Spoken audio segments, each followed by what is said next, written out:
নমস্কার সকলকে, কেমন আছেন সবাই? আশা করি সকলে ভালো আছেন। আমরাও এখানে বেশ ভালো আছি।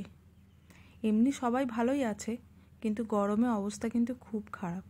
এই দেখুন, এই গাছগুলোকে এখন আর বাঁচিয়ে রাখা যাবে না মনে হচ্ছে, পুরো শুকিয়ে যাচ্ছে কুড়িগুলো। এত রোদ্দুর, এত গরম, আর এই গাছগুলোও পেরে উঠছে না। আর আমাদের কথা তো ছেড়েই দিন। আজ হচ্ছে রামনবমী, তাই জন্য স্কুল ছুটি। তিতিন তুরিন আজকে বাড়িতেই আছে, সেই কারণে স্পেশাল ব্রেকফাস্ট।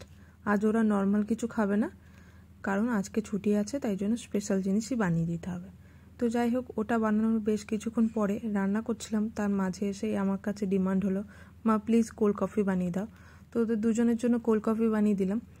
আমি অলরেডি কোল্ড কফির মধ্যে আইসক্রিম মিক্স করেই দিয়েছিলাম, কিন্তু যেই আমি কিচেন থেকে একটু বাইরে গেছি, দুজনে আবার ফ্রিজ থেকে আইসক্রিমের প্যাকেট বার করে এই কফির মধ্যে আইসক্রিম মেশাচ্ছে।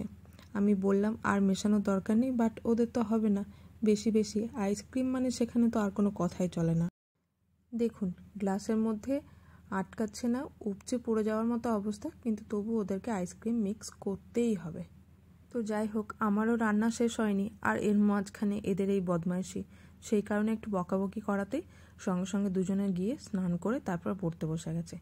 জানে স্নান করে নিলে মা খুশি হয়ে যায়, কারণ ওদের একটা খুব বদ অভ্যেস আছে, ওরা তাড়াতাড়ি করে স্নান করতেই চায় না।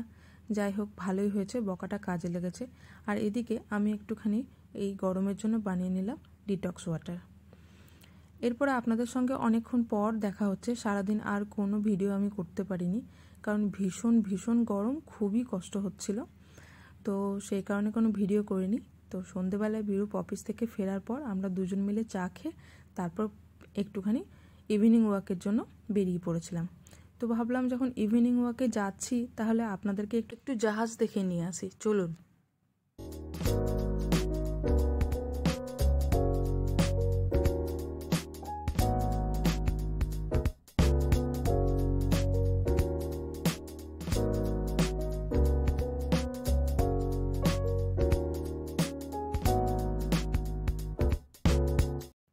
আপনারা হয়তো ভাবছেন আমি হয়তো হলদিয়া বন্দরের ভেতরে ঢুকে গেছি।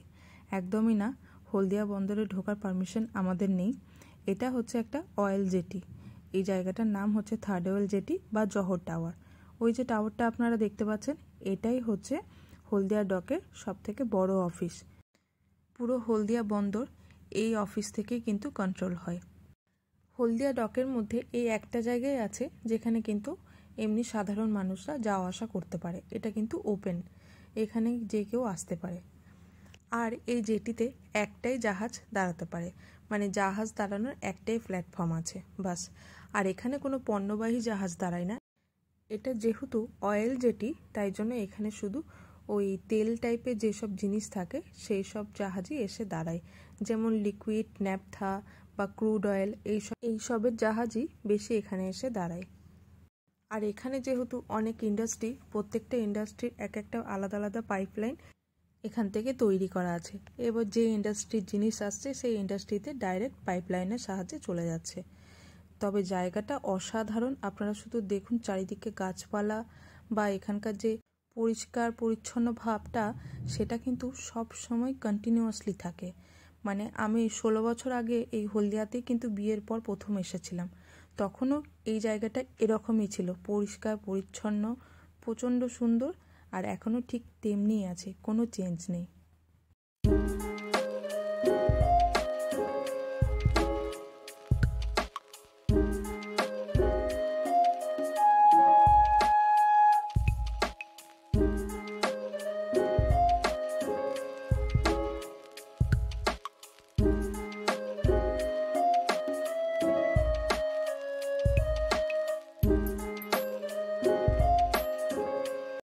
আর এইদিকে এই যে রাস্তাটা দেখছেন, এই রাস্তাটা একটা মানুষের জন্য তৈরি করা, আর উনি হচ্ছেন এই ডকের সবথেকে হেড অফিসার।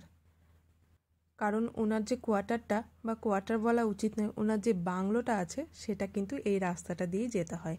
আপনাদেরকে পরে সেখানে নিয়ে যাব। এখন চলুন জাহাজ দেখে আসি। আজকে মনে হচ্ছে জেটিতে জাহাজ লেগে আছে, কারণ এখান থেকে আমরা কিন্তু জাহাজের আওয়াজ শুনতে পাচ্ছি।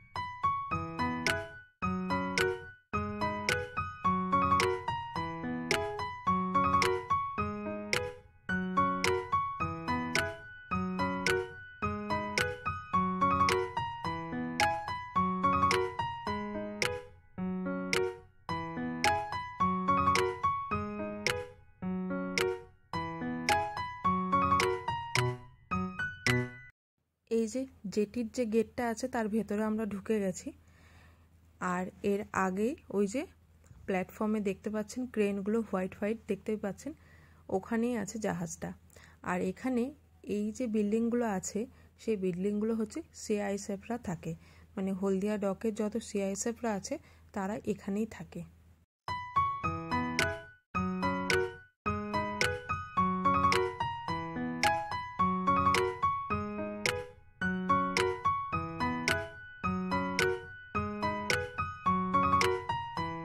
আপনাদেরকে আর ওয়েট করাবো না, ওই দেখুন জাহাজ, সামনে তাকান তাহলেই দেখতে পাবেন।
দেখেছেন কি বিশাল আকারের জাহাজ, এইটাতে কিন্তু পুরোটাই অয়েল আছে। আমি জানি না এর মধ্যে কি আছে, ন্যাপথা আছে না ক্রুড অয়েল আছে সেসব আমার জানা নেই, কিন্তু পুরোটাই লিকুইড বা গ্যাস টাইপের কোনো জিনিসে ভরা আছে।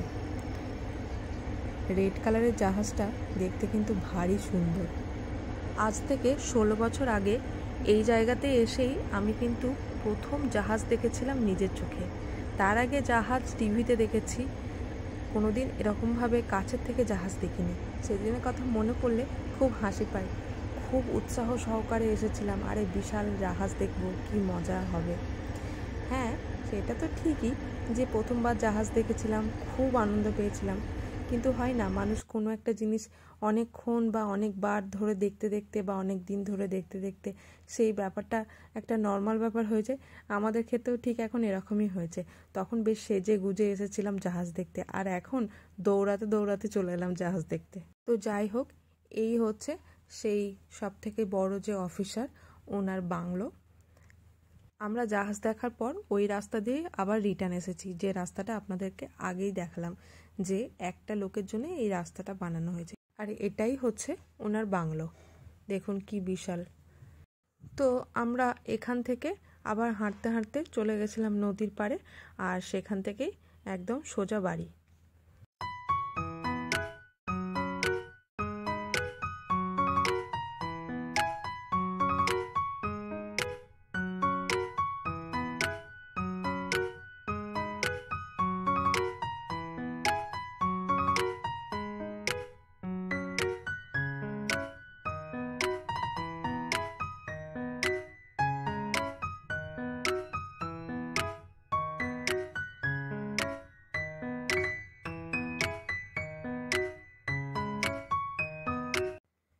চলুন, অনেকক্ষণ ওয়াকিং হয়ে গেছে, এবার বাড়ি ফিরি। আর আমি আমার ব্লগটা এখানেই শেষ করছি। আশা করি আপনাদের ভালো লাগলো। যদি আমার ব্লগ বা আমার ভিডিও আপনাদের ভালো লাগে, প্লিজ লাইক করবেন, শেয়ার করবেন আর সাবস্ক্রাইব করে আমার পাশে থাকবেন। আর যারা আমার চ্যানেলে নতুন তারা প্লিজ আমার চ্যানেলটা সাবস্ক্রাইব করে আমার পাশে থাকবেন। তাহলে আজকে রামনবমী, আর রামনবমীর দিনে এই হনুমানজি দর্শন করে আজকের ব্লগটা আমি এখানেই শেষ করছি। আবার আপনাদের সঙ্গে দেখা হবে নেক্সট ভিডিওতে। ততক্ষণের জন্য ভালো থাকবেন, সুস্থ থাকবেন, টাটা।